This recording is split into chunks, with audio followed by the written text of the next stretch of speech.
নমস্কার, আমি বৈশাখী। শিল্প সাহিত্য বাই বৈশাখী চ্যানেলে সকল শ্রোতা বন্ধুদের স্বাগত জানাই। আজ আপনাদের বলবো গল্প ত্রিমাত্রিক। প্রাপ্তবয়স্ক শ্রোতা বন্ধুদের জন্য সম্পূর্ণ ভিন্ন স্বাদের এবং ভিন্ন আঙ্গিকের গল্প। গল্প পাঠ আর লেখায় আমি বৈশাখী বিশ্বাস দেবনাথ। গল্পটি প্রথম থেকে শেষ পর্যন্ত শুনবেন। ভালো লাগলে অবশ্যই লাইক করবেন, কমেন্ট করবেন, শেয়ার করবেন এবং আপনাদের প্রিয় চ্যানেল শিল্প সাহিত্য বাই বৈশাখী সাবস্ক্রাইব করে বেল বাটন প্রেস করে পাশে থাকতে একদম ভুলবেন না বন্ধুরা। শিল্প সাহিত্য বাই বৈশাখী এখন চলে এসেছে ইউটিউব মিউজিক পডকাস্টে। ইচ্ছে করলে আপনারা সেখান থেকেও গল্প শুনতে পারেন এবং আপনাদের ব্যক্তিগত মতামত আমার সঙ্গে শেয়ার করতে পারেন। আজ আপনাদের বলবো ত্রিমাত্রিক।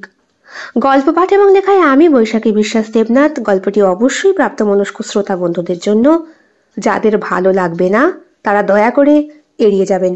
এই গল্পটি সম্পূর্ণরূপে কল্পনা প্রসূত, যদিও কিছু ক্ষেত্রে বাস্তব ঘটনার ছোঁয়া থাকতে পারে।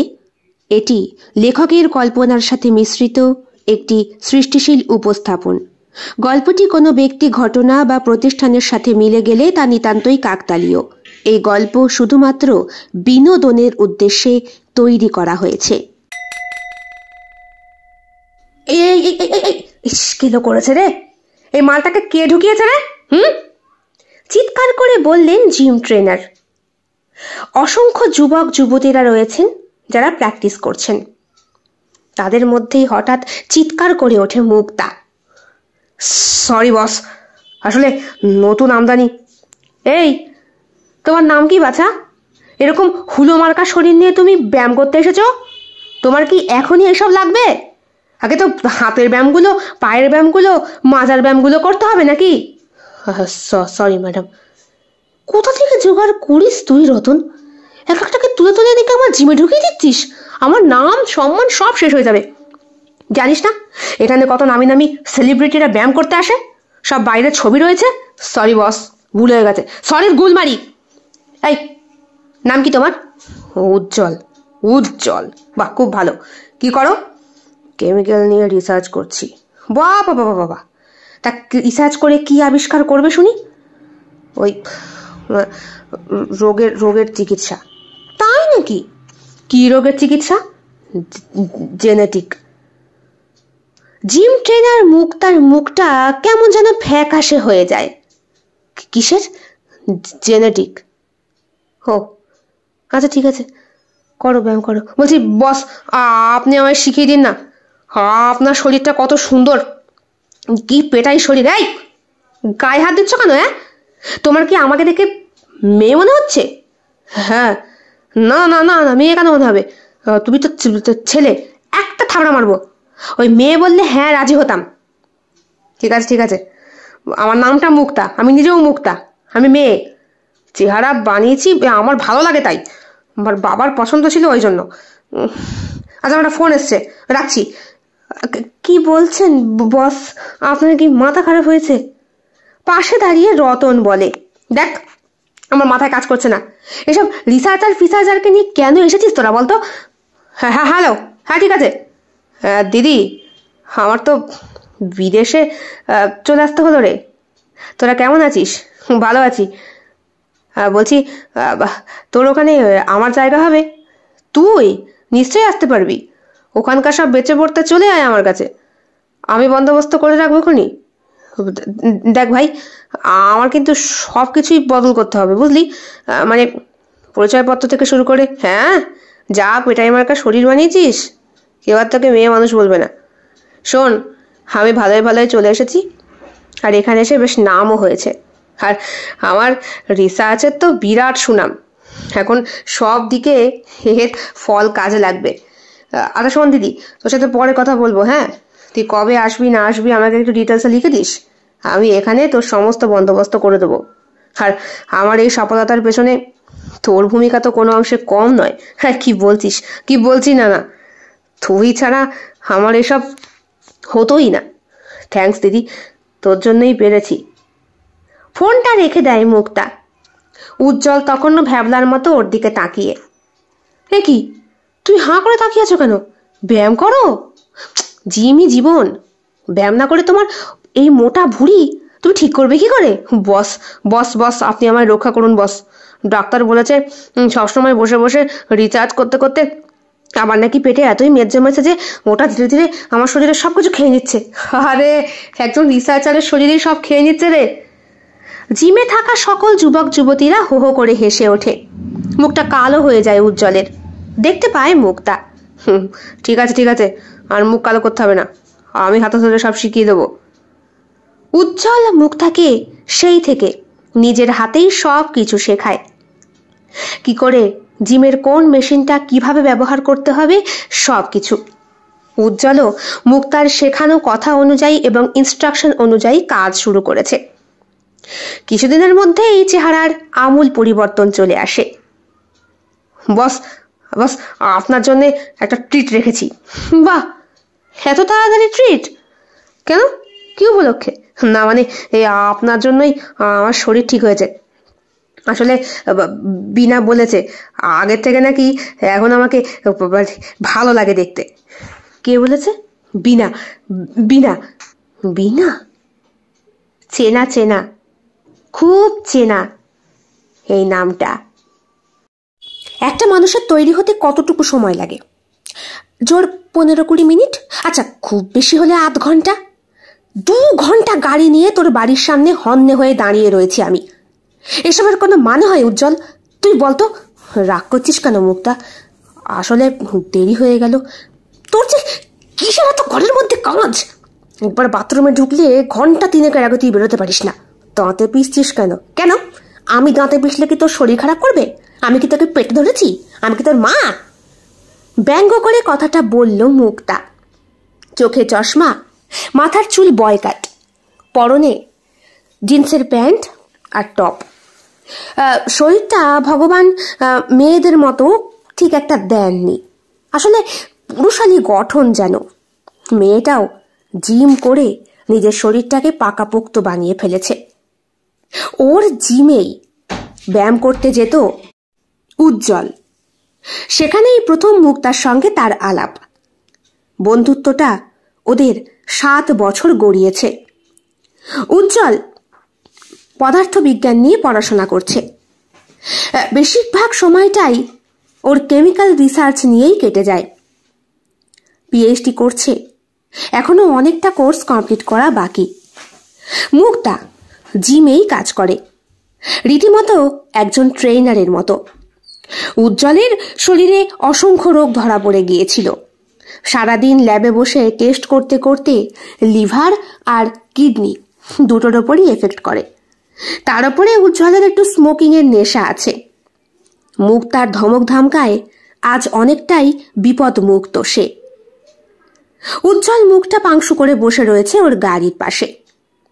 সিট বেল্ট বাঁধতে বাঁধতে বলল, অনেক হয়েছে, এইবার তো গাড়িটা চালা, দেরি হয়ে গেছে। I am so sorry. দেখ, আচ্ছা তোর কি কোষ্ঠকাঠিন্য হয়? এত তো ব্যায়াম করিস, তাও সকালে ঠিকঠাক ক্লিয়ার হয় না। আচ্ছা ভুল হয়ে গেছে, এবার থেকে তোকে খবর দিলে আমি আগেই তৈরি হয়ে থাকবো, কথাটা যেন মাথায় থাকে। আচ্ছা চাকুটা নিয়েছিস তো? নিয়েছি। আর ওই বাদবাকি জিনিসগুলো?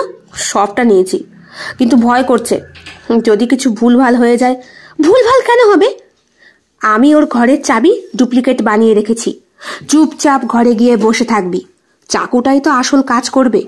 ধরা পড়ে গেলে যদি মারধর খাই। বারে একটু মারধরের ভয় পাচ্ছিস? এটা বুঝতে পারছিস না আমাদের কত বছরের প্ল্যান? এটা সাকসেসফুল করতেই হবে, আর এই চাকুটা ছাড়া তো কোনো রকমেই সেটা সম্ভব না। দেখ মুক্তা, এসব মারামারি বাদলে কিন্তু আমি তোকেই ডাকবো চিৎকার করে, তুই কিন্তু আমাকে এসে হেল্প করবি। হা হা হা হা হা হা হা। না গোর আমার, তুমি একা যাচ্ছ ফ্ল্যাটে চাকুর কাজ করতে, আর আমি সেখানে নিমন্ত্রিতই হলাম না, আর আমি কিনা তোমাকে হেল্প করতে যাবো? দেখ আমি ওসব পারবো না। তুই আমাকে বলেছিলি তোর প্ল্যান মতো আমি তোকে হেল্প করছি, ব্যাস এইটুকুই। আচ্ছা ঠিক আছে চল। উজ্জ্বল বসে রয়েছে। গাড়িটা স্টার্ট করলো মুক্তা। তীর বেগে গাড়ি ছুটে চলল দক্ষিণ কলকাতার উদ্দেশ্যে। সেখানেই একটা ফ্ল্যাটে। এখন ঘড়িতে প্রায় সন্ধে 7টা বাজে। ওদের পৌঁছাতে ৪৫ মিনিট সময় লাগবে। যদি রাস্তায় জ্যাম থাকে তাহলে তো আর কথাই নেই। এই সময়টায় বিনা ফ্ল্যাটে থাকে না। এখন না গেলে অসুবিধে হয়ে যেতে পারে। ওরা যখন পৌঁছলো তখন ঘড়িতে ৮টা ১৫ বাজে। বিনার অফিস থেকে আসার সময় রাত ৯:৩০। আর কিছুক্ষণের মধ্যে না পৌঁছাতে পারলে পুরো প্ল্যানটাই ভেস্তে যাবে। কিরে, কেকটা নিয়েছিস তো? হ্যাঁ নিয়েছি। কই দেখি। ইস, নে, যার জন্মদিনের জন্য পার্টি প্ল্যান তার জন্য কেকটাই তুই আনিসনি। কেক কোথায়? কেক আসলে আমার বাড়িতে। হ্যাঁ, ওটাকে নিয়ে আবার হাগু করতে ঢুকবি। এবার কি করব? বলছিস সামনেই তো দোকান আছে, ওটাও না হয় সবটা আমি অ্যারেঞ্জ করব, আর তুমি ফুটো মস্তান হয়ে বসে থাকবে। এমন করে কেন বলছিস? তোর ধমক খেতে আমার এমনিই ভয় করে। দেখ, শরীর কাঁপছে, বলে উজ্জ্বল। মুক্তা ওর গায়ে হাত দিয়ে বলে, তুই যে কি করে পিএইচডি করছিস, তাও কেমিক্যাল নিয়ে রিসার্চ করছিস, এ ছাতা আমার মাথায় ঢোকে না। তোর বাড়িতে কত বড় বড় অ্যাসিডের বোতল, শিশি, সত্যি মাঝে মধ্যে ইচ্ছে করে তোকে চুবিয়ে মারি। কি বললি? না, এমনি আর কি। চল। গাড়িটা আবার ঘোরাতে হয়। ফ্ল্যাটের পাশ থেকে বেরিয়ে একটা কেকের দোকানের সামনে লাল রঙের কেক কেনে মুক্তা। তার উপরে বিনার নামটা স্পষ্ট করে লেখা, আর সেখানে হ্যাপি বার্থডে লেখা রয়েছে। উজ্জ্বল আজকে বিনাকে প্রপোজ করবে। ওদের সম্পর্কটা বছর ২-১-এর। বিনা কলকাতাতেই একটা কোম্পানিতে চাকরি করে। দেখতে শুনতে মন্দ না, তবে ডিভোর্সি। একটা সন্তান ছিল বছর ৩-১-এর। বেশ কদিন ধরে বাচ্চাটা মিসিং। এতে বিনা আরও ভেঙে পড়েছে। ডিভোর্স হওয়ার পরপর ওর বেঁচে থাকার একটাই মাধ্যম ছিল। বাচ্চাটাকে অনেক খোঁজা হচ্ছে, কিন্তু পাওয়া যাচ্ছে না। মুক্তা, উজ্জ্বল এরা দুইজনই বিনার খুব কাছের বন্ধু। মুক্তা তো বিনাকে সেই ছোটবেলা থেকেই চেনে। উজ্জ্বলের সাথে সম্পর্কের ব্যাপারটা মুক্তাই আগে রিয়ালাইজ করেছিল, কিন্তু বিনাকে এই বিষয়ে কিচ্ছু জানানো যাবে না, তাহলেই বিনা পিছুপা হয়ে যাবে। ফ্ল্যাটের কাছে যখন ওরা এসে দাঁড়ালো তখন ঘড়িতে বাজে ৮টা ৩৫। আর ১০ মিনিট পরে বিনা আসবে।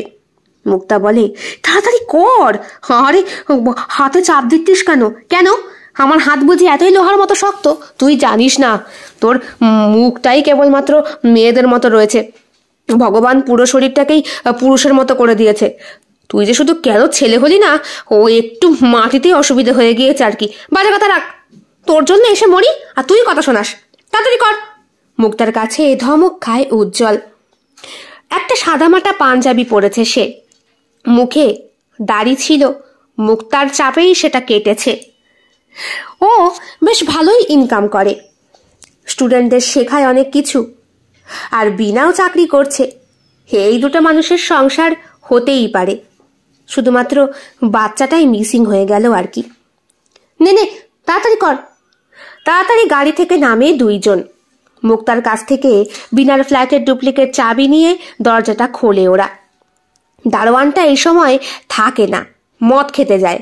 রাতভর জেগে বসে থাকতে হয় তো। কিছুদিন আগেই এই ফ্ল্যাটে বিনার বাচ্চাটা মিসিং হয়ে গেছে বলে পুলিশ কেস হয়েছিল, বিরাট বড় কেচ্ছা হয়েছিল। তখন থেকে এই দারোয়ানটা শুধরে গিয়েছে। পুলিশ এসে বলে গিয়েছিল, কান খাড়া করে শুনে রাখুন, সারা রাত চোখ দুটো খুলেই বসে থাকবেন।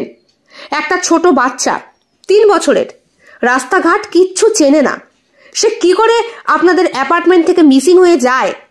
আজ কতগুলো দিন হয়ে গেল তার টিকিটা পর্যন্ত নেই। এমন না আততায়ীরা ফোন করেছে, সেটাও না। আপনারা কেমন পাহারা দেন বলুন তো? মুক্তার কাছ থেকে চাবি নিয়ে দরজা খুলে যখন ভেতরে ঢুকলো উজ্জ্বল, তখন দেখলো ঘর দৌড় পরিপাটি নেই, অগোছালো। উজ্জ্বল এই বিনাকে চেনে না, যেই বিনার সাথে পরিচয় হয়েছিল বছর ২-৩ আগে।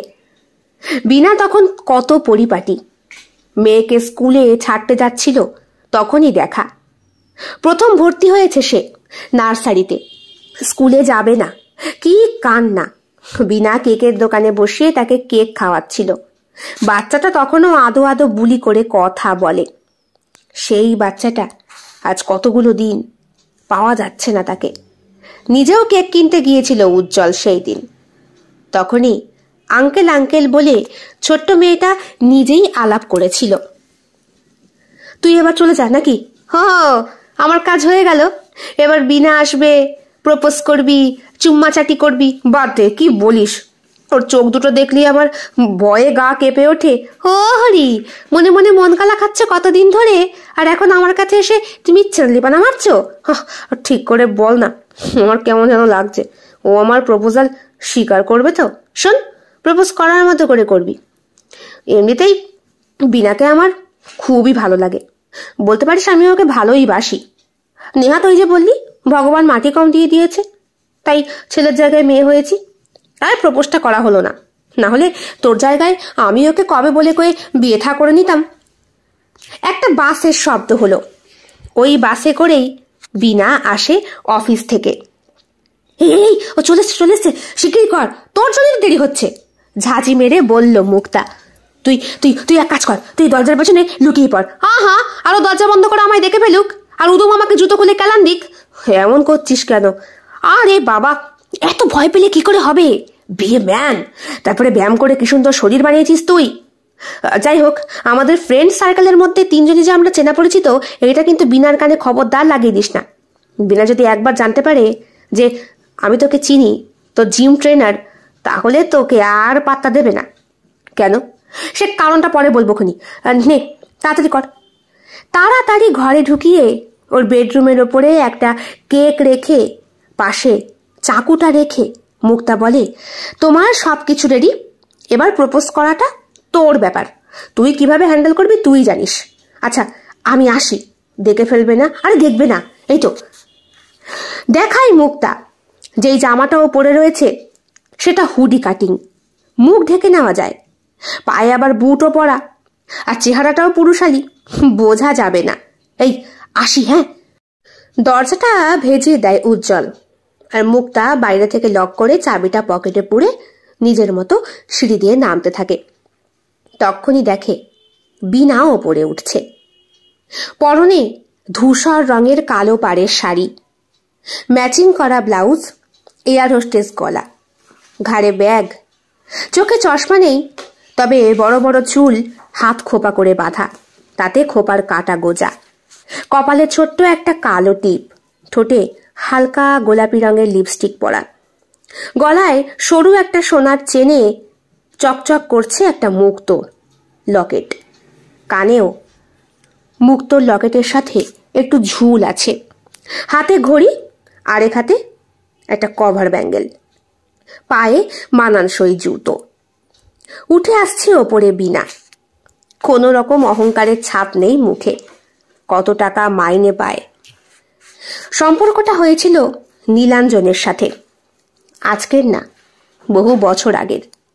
তখন মুক্তা, বিনা আর নীলাঞ্জন একই কলেজে পড়াশোনা করত। মুক্তা নীলাঞ্জনকে মনে মনে খুব ভালোবাসত, কিন্তু বিনাও তার খুব কাছের বান্ধবী। যেই দিন ভ্যালেন্টাইন্স ডে, সেই দিন বিনাই মুক্তাকে বলেছিল, তোকে না একটা কথা বলার আছে। আমারও তোকে কথা বলার আছে।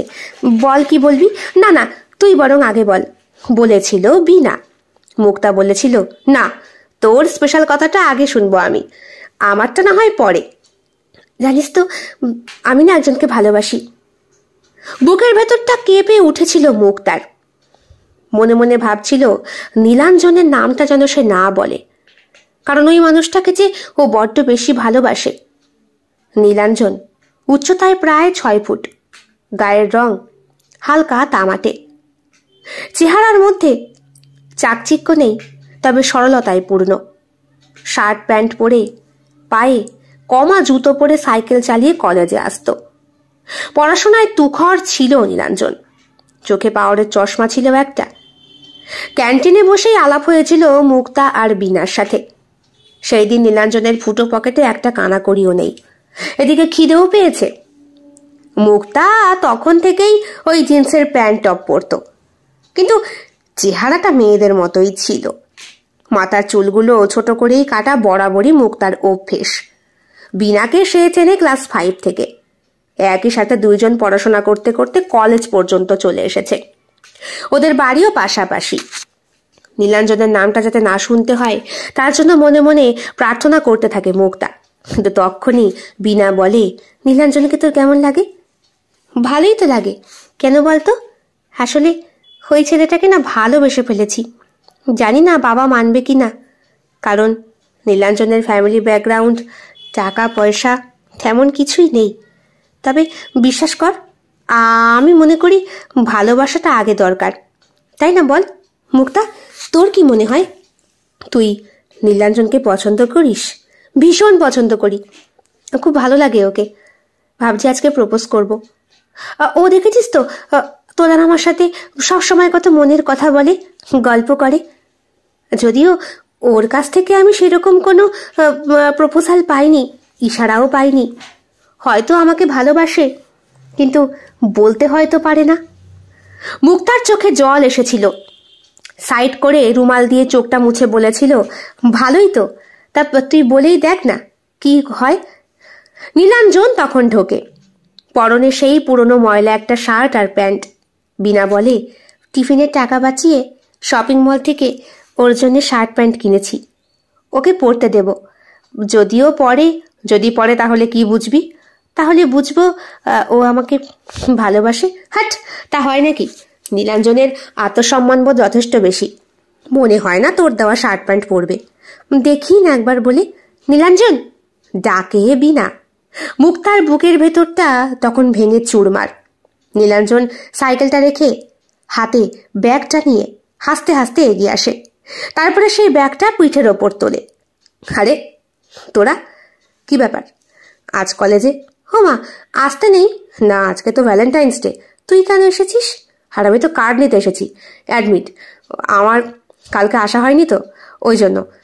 হ্যাঁ রে বিনা, তোকে কিন্তু খুব সুন্দর লাগছে, শাড়িটাই তোকে দারুণ মানিয়েছে। আর নীল রং তো আমার খুবই প্রিয়। মুক্তাকে আর কি বলবো, ও তো একটা পুরুষ, ও আবার মহিলা নাকি? কথাটাই খুব খারাপ লেগেছিল মুক্তার। ওর পোশাকের জন্য, ওর চুলের জন্য নীলাঞ্জনকে এত বড় কথা বলেছে। যদিও পরে নীলাঞ্জন আবার বলেছিল, মুক্তা রাগ করলি না তো? না না, রাগ করবো কেন? অ্যাকচুয়ালি কি বলতো, আমার বাবার খুব ছেলে সন্তানের শখ ছিল, আমি হয়ে গেলাম, তাই মুক্ত হবার জায়গায় মুক্তা হয়ে গেল, আর কিছুই না। এরপরে সেই দিন সন্ধেবেলা রাস্তা দিয়ে হাঁটতে হাঁটতে মুক্তার সামনেই বিনা প্রপোজ করেছিল নীলাঞ্জনকে। নীলাঞ্জনকে শার্ট আর প্যান্টটা দেওয়ার সাথে সাথেই সে বাথরুমে গিয়ে চেঞ্জ করে। এতেই বিনা বুঝে যায় নীলাঞ্জন ওকে ভালোবাসে। তারপর সরাসরি প্রপোজালটা করেই ফেলেছিল, যদিও সেটাও মুক্তার সাহায্যেই। কলেজ তখন বন্ধ, স্যারের কাছে পড়াও হয়ে গিয়েছে। আজ তো ব্যাচে একেবারে যুগলদের ভিড়, যেন প্রেমের পসরা নেমেছে। রাস্তা দিয়ে হাঁটতে হাঁটতে নীলাঞ্জন বলল, তাহলে আমি বাড়ি যাই, দেখা হবে কোনি কালকে। শোন, সামনে তো পরীক্ষা, মন দিয়ে পড়িস কিন্তু। হ্যাঁ। কি রে, বললি না? ভয় করছে। আরে ভয় করলে কি করে হবে, বল তাড়াতাড়ি, ও তো চলে যাচ্ছে। আজকের ডেটটা আর পাবি, আবার সে 1 বছর পর। এবার 1 বছরের মধ্যে যদি অন্য কেউ বলে ফেলে তখন? না না, তাহলে বল বল বল, ভয় করছে। যদি চড় মারে, আর চড় মারলে আমি আছি তো, বল শিগগিরই বল। হ্যাঁ নীলাঞ্জন, আমি তোমাকে ভালোবাসি। কি? আমি তোমাকে ভালোবাসি। মুক্তাও হেসে ফেলেছিল। বাবা, প্রপোজ তো করলি না, যেন মার্ডার করে স্বীকার করলি সেরম অবস্থা। নীলাঞ্জন বলেছিল, কিন্তু আমাকে ভালোবেসে জীবনে এগোনোটা অত সহজ নয়, কিন্তু আমি পারবো। ওরকম সবাই বলে বিনা। ঠিক আছে, দুইজনে মিলে চাকরি করেই না হয় সংসার শুরু করব, কোনো অসুবিধা নেই তো।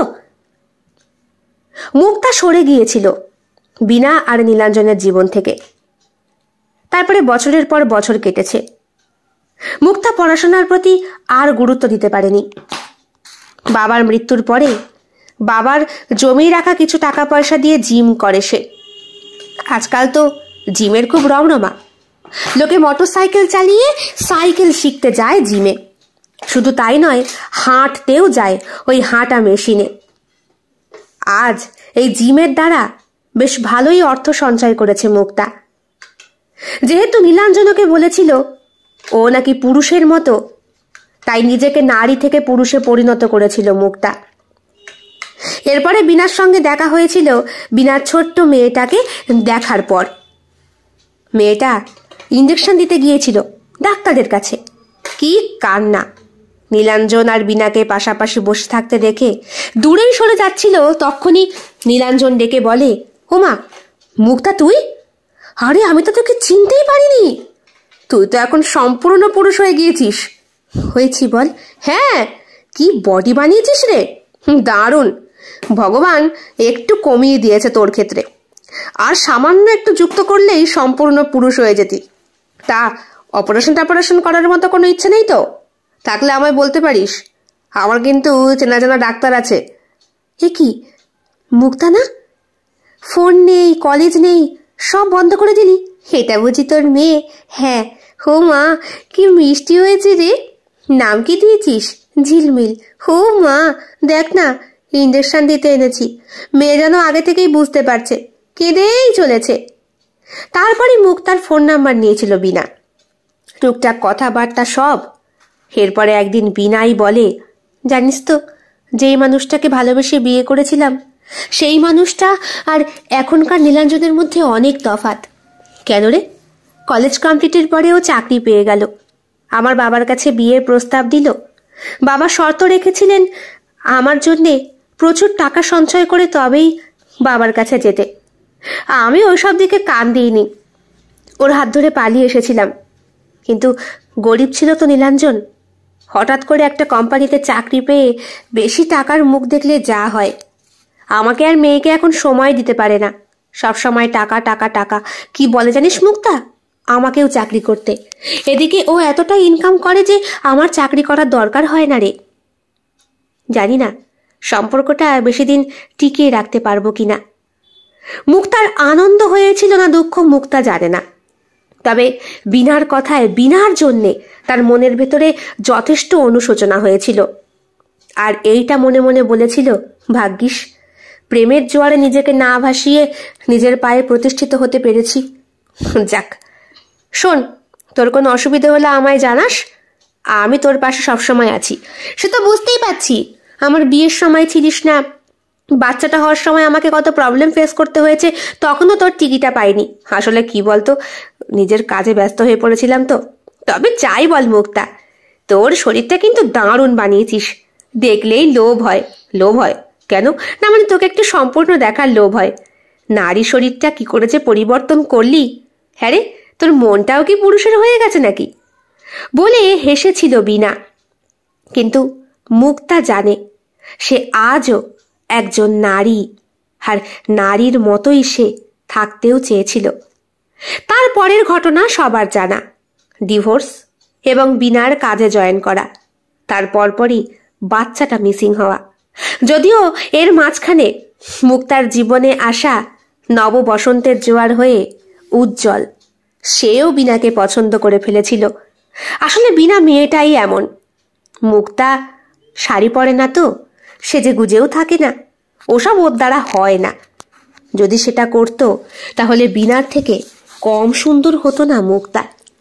এই নিয়ে নিজের মধ্যে কখনো অহংকার বোধ দেখায় না সে। বিনা সিঁড়ি দিয়ে ওপরে উঠে এসেছে, মুক্তার অনেকটাই কাছে। বরাবরই বিনার সান্নিধ্য মুক্তাকে মুগ্ধ করে, সেই ছোটবেলা থেকেই। তখন থেকেই বিনার কাছাকাছি এলে মুক্তার কেমন যেন একটা অনুভূতি হয়, আজও তাই হচ্ছে। বিনা যদি জানতে পারে যে উজ্জ্বলের সাথে মুক্তারও সম্পর্ক আছে, তাহলে বিনা সম্পর্কটা কিছুতেই মানবে না। দরজার কাছে এসে বিনা ব্যাগ থেকে চাবি বার করে, দরজাটা খোলে এবং ভেতরে ঢোকে। ততক্ষণে মুক্তা সিঁড়ি দিয়ে নিচে নেমে নিজের গাড়ির কাছে পৌঁছেছে। টপ টপ করে চোখ থেকে জল পড়ছে তার। প্রথমত নীলাঞ্জন, তারপরে এই ছেলেটা। সবাই বিনাকে ভালোবাসে। মুক্তা কেমন যেন প্রেমের কাণ্ডারি হয়েই থেকে গেল। সবাই মুক্তাকে নিজের মনের কথা বলে মুক্ত হয়, কিন্তু বেচারি, ওর মনটা দম বন্ধ হয়ে থাকে। মুক্তার ফোনটা বেজে ওঠে। জরুরি কল এসেছে ঘর থেকে। ফোনের ওপারে থাকা ব্যক্তি মুক্তার কাছে কিছু একটা বায়না করছে। মুক্তা বলে, নিয়ে আসবো, আজই নিয়ে আসবো। কান্নাকাটি করে না বাবু। আচ্ছা ঠিক আছে, রাখো। ফোনটা রাখার সাথে সাথেই মুক্তার চোখটা গিয়ে পড়ে বিনার ফ্ল্যাটের জানালার দিকে। এতক্ষণে উজ্জ্বল বোধহয় প্রপোজ করেই ফেলেছে। দুটো মানুষের ছায়া মুখোমুখি দাঁড়িয়ে। মনে মনে কল্পনা করে মুক্তা, যখনই বিনা দরজা খুলে ভেতরে ঢুকেছে তখনই এইরকম একটা পরিবেশের সৃষ্টি হয়েছে হয়তো। Happy birthday to you, happy birthday to you. হে কি তুমি? হে, তোমার জন্মদিন বলে কথা, কেমন বার্থডে সেলিব্রেট করলাম বলো? আমারও সব ভালো লাগছে না উজ্জ্বল, তুমি এখন যাও। কিন্তু বিনা, আমারও যে ভালো লাগছে না। আজ কতগুলো দিন তোমাকে মনের কথা বলতে চাইছি। আমি যে তোমায় বড় ভালোবাসি, কিন্তু আমার কাছে তোমাকে দেবার মতো কিচ্ছু নেই। যা ছিল সব হারিয়ে গেছে। আমার মেয়েটাও। আচ্ছা বিনা, আমরা কি নতুন করে শুরু করতে পারি না? নতুন করে শুরু কি করে করব? এই শহর, আমার ঘর, ঘরের প্রত্যেকটা দরজা, জানালা, পর্দা, এমনকি ফার্নিচারগুলোতে পর্যন্ত আমার মেয়েটার স্পর্শ। প্রথমত নীলাঞ্জন আমায় আঘাত দিল, ডিভোর্স দিতে পিছপা হলো না। মেয়েটা ছোট বলে কোর্ট থেকে অর্ডার পেলাম ওকে আমার কাছেই মানুষ করতে পারবো, কিন্তু বড় হলে যে সে আমায় ছেড়ে চলে যাবে না তার বাবার কাছে, এর গ্যারান্টি কোর্ট আমায় দিল না। আচ্ছা উজ্জ্বল, বলতে পারো সংসারে কি নিয়ে আমি থাকবো? সেজন্যই তো বলছি, আমি তোমায় খুব ভালোবাসি। আমার সংসারে তুমি এসো বিনা, আমরা দুজনে নতুন করে শুরু করব। আচ্ছা, আমরা না হয় ঝিলমিলকে দুইজনে মিলেই খুঁজবো, তাহলে তো আর তোমার মনে কোনো দুঃখ থাকবে না। আর ঝিলমিলকে তো বরাবরই আমি ভালোবাসি, নিজের মেয়ের মতো। তবে কেন আমায় ছেড়ে চলে গেল? ও তো জানতো বলো যে ওর বাপি যখন আমার কাছে নেই তখন ওই আমার সব। কেন গেল? হয়তো তখন উজ্জ্বল বিনাকে জড়িয়ে ধরেছে। তারপর দুইজন আবেগে উন্মুক্ত হয়ে একে অপরের আরো কাছাকাছি এসেছে। চোখের কোণাটা মুছে ফেলল মুক্তা। গাড়িতে বসলো। হোয়াটসঅ্যাপ এসেছে আবার বাড়ি থেকে। খুলে দেখলো সেটা, হাসলো একটু। আজকের ফ্লাইটেই মুক্তার চেন্নাই যাবার কথা, সেখানেই শিফট হওয়ার ইচ্ছে রয়েছে। এখানকার জিম চলছে চলুক, তবে আর যা কিছু ছিল সব বেচে বটে। ও যে চেন্নাই যাচ্ছে সেই কথাটা উজ্জ্বলকে জানায়নি। জানালেই সেটা বিনার কানে উঠবে যেভাবেই হোক। আর বিনা সেই দিনের পর থেকে মুক্তার মুখোমুখি হতে পারে না। গাড়ি চলছে সজোরে, মনের এক ছাস আনন্দ নিয়ে গাড়ি চালাচ্ছে মুক্তা। বছর কতক আগের কথা, প্রথম যখন মুক্তার কাছে বিষয়টা জানাজানি হয়েছিল, তখনও মুক্তা জানতো না নীলাঞ্জন আর বিনার জন্যে তাকে এত বড় স্যাক্রিফাইস করতে হবে। দিনটা ছিল বর্ষার। মুক্তার বাড়িতে এসে পৌঁছেছে মুক্তার খুব কাছের কাজিন, একজন লেডি ডক্টর। সে গাইনোকোলজিস্ট, খুব গুরুত্বপূর্ণ চিন্তায় মগ্ন। মুক্তা তখন বেশ সুস্থ সবল এবং জিম টিম করে শরীরটাকেও ঈশ্বরের কৃপায় ভালোই বানিয়েছে। কাজিনের কাছে বসে গল্প করছিল, এমন সময় ফোনটা বেজে ওঠে রুদ্রনীলের। কি ব্যাপার বলতো? তোকে আসার পর থেকে দেখছি এত চিন্তিত, কি হয়েছে? একটা খুব গুরুত্বপূর্ণ কেস রয়েছে রে, ও তুই বুঝবি না। কি কেস বল? আমি জানি না পেশেন্টকে কি করে যে হ্যাপি করব। বিয়ে হয়েছে ওদের, বছর কয়েক হয়েছে, এরই মধ্যে বাচ্চা কাচ্চা নেবার কোনো ইচ্ছে ছিল না, কিন্তু এখন একটা সন্তানের প্রয়োজন হয়েছে। কিন্তু মেয়েটার প্রবলেম আছে। মানে কিসে প্রবলেম? যদি আমায় বলিস, আমি যদি কোনো রকম হেল্প করতে পারি। তুই পারবি না রে, তুই পারবি না। কেন? আমি কেন পারবো না? তুই তো চেঞ্জ করার ইঞ্জেকশন নিচ্ছিস না? তোকে কে বলেছে? আচ্ছা, আমার না হয় একটু ছেলেদের মতো সেজে থাকতে ভালো লাগে, তা বলছি এটা আমার দোষ? এটা বুঝি হতে পারে না? না, সে নিশ্চয়ই হতে পারে, তোর সে ইচ্ছা থাকতেই পারে, কিন্তু তোকে দেখে তো এরকম মনে হয় না। তাই তোর কি প্রয়োজনটা বল তো রুদ্র, আমায় ভেঙে বল। আমার কাছে নতুন পেশেন্ট এসেছে, বুঝলি? একটা ডিএনএ প্রবলেম আছে ওর। কিরকম কিরকম প্রবলেম?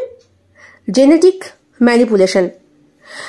এই প্রযুক্তি ব্যবহার করে বিজ্ঞানীরা জীবের জেনেটিক কোড আনতে পারে, যা জেনেটিক রোগের চিকিৎসার ক্ষেত্রে উন্নত জিনিস। মানে আমি ঠিক বুঝলাম না। মানে তোকে আমি ভেঙেই বোঝাচ্ছি। আমার কাছে যে পেশেন্ট এসেছে তার জিনে একটা সমস্যা আছে। তার বাচ্চার ভবিষ্যতে মারাত্মক অসুখ হতে পারে।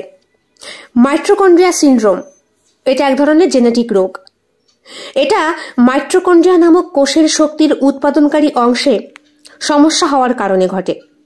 মাইটোকন্ড্রিয়া আমাদের শরীরের কোষের শক্তিশালী উৎপাদক। শরীরের বিভিন্ন গুরুত্বপূর্ণ কার্যক্রম পরিচালনা করতে ব্যবহৃত হয়। মাইটোকন্ড্রিয়া সিনড্রোম এই শক্তি উৎপাদন প্রক্রিয়া ব্যবহৃত হয়, ফলে শরীরের বিভিন্ন অঙ্গ প্রত্যঙ্গ সঠিকভাবে কাজ করতে পারে না। মানে বুঝতে পারলাম না। আচ্ছা, তোকে বলছি। এই রোগটা সাধারণত মায়ের থেকে সন্তানের মধ্যে চলে আসে। মাইটোকন্ড্রিয়া মায়ের ডিম্বাণু থেকে আসা ডিএনএ থেকে হয়। এটা থেকে শরীরের বিভিন্ন অংশ যেমন মস্তিষ্ক, হৃৎপিণ্ড, চোখ, মাংসপেশি ইত্যাদিতে সমস্যা দেখা দিতে পারে। রোগের লক্ষণগুলো শিশু যে বয়সেই প্রকাশ পাক না কেন, তবে পাবেই, এবং এগুলো হতে পারে শারীরিক অক্ষমতা, মানসিক অক্ষমতা, চোখের সমস্যা, হৃদরোগ বা শ্বাস প্রশ্বাসের সমস্যা। মাইটোকন্ড্রিয়া সিনড্রোমের চিকিৎসা সাধারণত লক্ষণ অনুযায়ী হয়ে থাকে, কারণ এটি পুরোপুরি সারানো যায় না।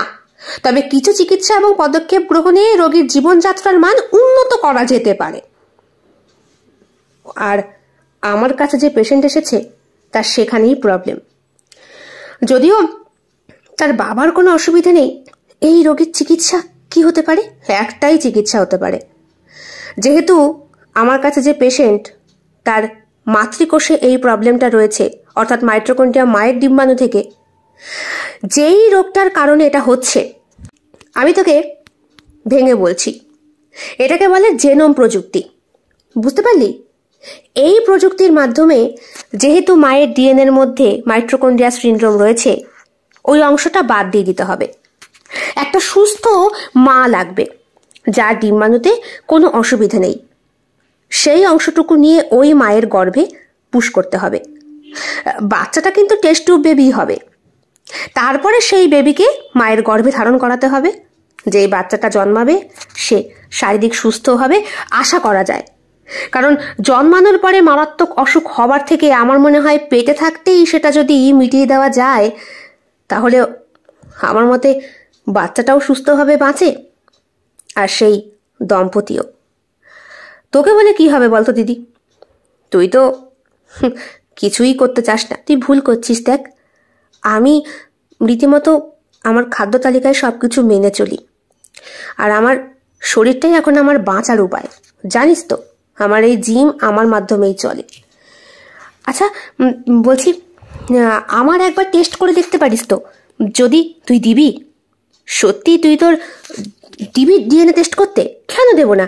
আচ্ছা, যেই বাচ্চাটা হবে সেই বাচ্চার ডিএনএ টেস্ট করলে কখনো কি এমনও হতে পারে আমার সাথে মিলতে পারে? হ্যাঁ, কারণ তোদের 3 জনের থাকছে, এখানে একজন বাবা আর 2 জন মা হচ্ছে, অবশ্যই ডিএনএ ম্যাচ করতে পারে। আচ্ছা, তাহলে আমারও একটা সন্তান হবে, তাই না বল? আমার তো জীবনে বিয়ে থা করার কোনো ইচ্ছে নেই, তুই তো সবটাই জানিস। একজনকেই ভালোবেসেছিলাম। অবশ্য কাকেই বা ভালোবাসবো না? যে যাকে ভালোবেসেছে আমি তাকেও ভালোবাসতাম। আমি জানি না আমি কি ধাতু দিয়ে গড়া। তবে কি বলতো রুদ্র, আমি কারো কাছ থেকে কোনো কিছু জোর করে আদায় করে নিতে পারি না। ভগবান হয়তো আমাকে এরম করেই সৃষ্টি করেছে। ঠিক আছে, তাহলে তুই এক কাজ কর, তুই পরশুদিন চলে আয়। ওখানে পেশেন্ট ওনারাও থাকবে, ওনারা রীতিমতো চিন্তিত। টাকা খরচ করতে পেশেন্টের হাজবেন্ডের কোনো সমস্যা নেই, রীতিমতো টাকা আমার মুখে ছুঁড়ে মারার জন্য রেডি, আবার আমার কাছেই থাকতে রাজি, কারণ আমি এইসব নিয়ে একটু রিসার্চ করছি। সেই জন্য তুই এক কাজ কর, তুই আয়, চলে আয়। গিয়েছিল সেই দিন মুক্তা, আর ক্লিনিকে বসে থাকতে দেখেছিল বীণা আর নীলাঞ্জনকে। নীলাঞ্জনকে সে মনে মনে কল্পনা করত, স্বামী হিসাবে ভাবত, আর অনেক রাতের স্বপ্ন দেখত। সেই রাতের স্বপ্ন সত্যি হলো না ঠিকই, আবার বীণাকেও ভালোবাসত। বীণার কাছে থাকা ছাড়া মনের কথা প্রকাশ করতে পারত না মুক্তা। এই দুইজনের মাধ্যমেই নিজের বেঁচে থাকার মাধ্যমটাকে আবিষ্কার করতে পেরে মুক্তার মনের ভেতরে এক রাশ আনন্দ আসে। টেস্ট হয় মুক্তার, এবং নীলাঞ্জন আর বীণার কাছে খবর যায় ওদের বেবি খুব শিগগিরই আসছে, কারণ একজন ডোনার পাওয়া গেছে যিনি রাজি এইসবে, যদিও তিনি মুখ দেখাতে রাজি নন। মুক্তা তার বাড়িতে চলে এসেছে। দরজা খোলে কাজের মাসি। মুক্তার বাবা মা কেউই আর এই পৃথিবীতে নেই। ভাই বোন যারা ছিল তারা মুক্তার বিহেভিয়ারের জন্য তাকে ছেড়ে চলে গেছে। বাঁচার তো একটা মাধ্যম দরকার। সেই দিন স্কুল থেকে ফিরেছিল বীণার বাচ্চাটা। বীণা যেতে দেরি করেছিল। মুক্তা বীণার মেয়েকে চিনত, আর বীণাও চিনত মুক্তাকে, আর মুক্তাকে চিনিয়েছিল ঝিলমিলকে। কাজেই ঝিলমিল যখন দেখল গাড়ি নিয়ে মুক্তা দাঁড়িয়ে রয়েছে বাইরে, তখন স্কুল থেকে ম্যাডামের হাত ছেড়ে ওর কাছে ছুটে গিয়েছিল। ম্যাডাম বুঝতে পেরেছিলেন বাচ্চার চেনা পরিচিত, হয়তো মুক্তাকে দেখে বাবাই ভেবেছিল তার। মুক্তা চুপ করে নিয়ে চলে আসে বীণার মেয়েটাকে। ওটা তো ওরও মেয়ে, ওরও তো শরীরের অংশ রয়েছে, তাহলে ও বুঝি মা নয়? ওর মানুষ করার কোনো অধিকার নেই? আর বীণাকে দেখে তো যে কোনো মানুষই ভালোবেসে ফেলবে। বীণা অমনভাবেই গঠন তার দেহের, তার মনের। আজ হয়তো উজ্জ্বলকেও বীণা ফিরিয়ে দেবে না, যেমন সেই দিন নীলাঞ্জনকে কাছে নিয়েছিল, ফিরিয়ে দেয়নি। তবে নীলাঞ্জন কোষ্ঠী পাথর চেনে না সঠিক সোনা, তাই ভুল করেছে নীলাঞ্জন। সেই সব নয় আলাদা প্রসঙ্গ, কিন্তু মুক্তার তো দরকার একটা বাঁচার মাধ্যম। কি ব্যাপার মা, তুমি খেয়েছো? আচ্ছা মনি, তোমাকে আমি কি বলে ডাকবো? মাসি না মেশো? কেন অমন করে কেউ বলে? তুমি সবসময় এমন ছেলেদের পোশাক পরে কেন থাকো? তুমি আমার মায়ের মতো শাড়ি পরতে পারো না? আচ্ছা, আমার মা কি আমাকে আর দেখতে আসবে না? আমায় ভালোবাসে না কেন? তুই আমার কাছে ভালো নেই মা, আমি তোকে ভালোবাসি না? তুমি তো আমাকে মায়ের থেকেও বেশি ভালোবাসো। তাহলে আজ থেকে আমি তোর মা, আমরা দুইজনে মিলে এইভাবে উড়োজাহাজে করে ফুস করে উড়ে অন্য শহরে গিয়ে থাকবো। হ্যাঁ, ও আমার মায়ের কথা মনে পড়বে। মুখটা সঙ্গে সঙ্গে ভার হয়ে যায়। তার ভার মুখ দেখে ছোট্ট বাচ্চা মেয়েটা গলা জড়িয়ে ধরে। ঝিলমিল ওর গালে চুমু খেয়ে বলে, আর বলবো না, তুমি মা হলো। রাতের ফ্লাইটে মুক্তা উড়ে যায় ঝিলমিলকে নিয়ে। অন্যদিকে বীণা উজ্জ্বলের বুকে মাথা রেখে প্রশ্রান্তির নিদ্রায় যায়। উজ্জ্বলকে নতুন করে বাঁচার স্বপ্ন দেখাচ্ছে, আবার একটা অনাগত সন্তানের স্বপ্ন দেখাচ্ছে। বারবার বলছে যে আসবে না, তার জন্যে ভেবে লাভ আছে। পুলিশ, সংবাদ মাধ্যম, সব জায়গাতে খবর দেওয়া হয়েছে, সবাই তো হন্যে হয়ে খুঁজছে। বলো, না পাওয়া গেলে? কিন্তু উজ্জ্বল, আমি যে আমার মেয়েকে ছাড়া বাঁচবো না। ওকে জন্ম দিতে আমার কতটা কষ্ট হয়েছে তুমি জানো না। ওকে জন্ম দেওয়ার জন্যে ওর আরও একজন মা আছে, আমি তাকে আজ পর্যন্ত দেখিনি। মুক্তার কাছেও এই বিষয়ে আমি কিছু বলতে পারিনি, লজ্জা লেগেছিল আমার। নীলাঞ্জন আমার এই অসহায়তার কথা জানতো, তারপর থেকেই ঝিলমিলের জন্ম, আর সেই থেকেই নীলাঞ্জন আমার থেকে দূরত্বের সৃষ্টি করে। বারবার এক কথা বলতো, আমার ব্যাংক ব্যালেন্স সব তো এই একটা বাচ্চার জন্যই নষ্ট করে দিলে তুমি। যদিও বা ছেলে হতো তবেও না হয়। এগুলো কি বলছো? ঠিকই বলছি উজ্জ্বল, তুমিও যে আমার কাছে এসেছো, কি পাবে আমি জানি না, তবে আমিও তো একজন মা। কথাটা বলেছিল বিনা।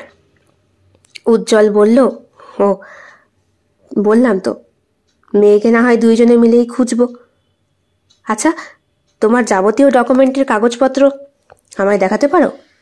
মুক্তা খুব ভালো করেই জানতো উজ্জ্বল যেহেতু নিজেও রিসার্চ করছে এবং উজ্জ্বলের কাছে সমস্ত রিপোর্ট দেখালে উজ্জ্বলের বার করতে সময় লাগবে না তৃতীয় মাকে। তাই আজ বিনা আর উজ্জ্বলের মিলনের মধ্যে বিনার কাছ থেকে চিরদিনের জন্য ওর প্রাণ পাখি অর্থাৎ মেয়েটাকে নিয়ে ওর তৃতীয় মা মুক্তা পাড়ি দিল অজানার উদ্দেশ্যে। প্রথম কদিন চেন্নাই, তারপরে সোজা বিদেশ। মুক্তা সব কিছু হারাতে পারবে, কিন্তু নিজের সন্তানকে কখনো হারতে দেবে না, আর হারাতেও পারবে না। কেমন লেগেছে আজকের গল্প? কমেন্ট বক্সে কমেন্ট করতে একদম ভুলবেন না। ভালো লেগে থাকলে অবশ্যই লাইক করবেন, কমেন্ট করবেন, শেয়ার করবেন এবং আপনাদের প্রিয় চ্যানেল শিল্প সাহিত্য বাই বৈশাখী সাবস্ক্রাইব করে বেল বাটন প্রেস করে পাশে থাকতে একদম ভুলবেন না বন্ধুরা। দেখা হবে খুব শিগগিরই আগামীকাল সম্পূর্ণ নতুন একটি ভিন্ন স্বাদের গল্পের সঙ্গে। আপনাদের সকলের উপস্থিতি একান্তভাবে কামনা করি। সকলে খুব ভালো থাকবেন, সুস্থ থাকবেন এবং একইভাবে সাহায্য এবং সহযোগিতার হাত বাড়িয়ে দেবেন। সবাই ভালো থাকবেন। শুভরাত্রি।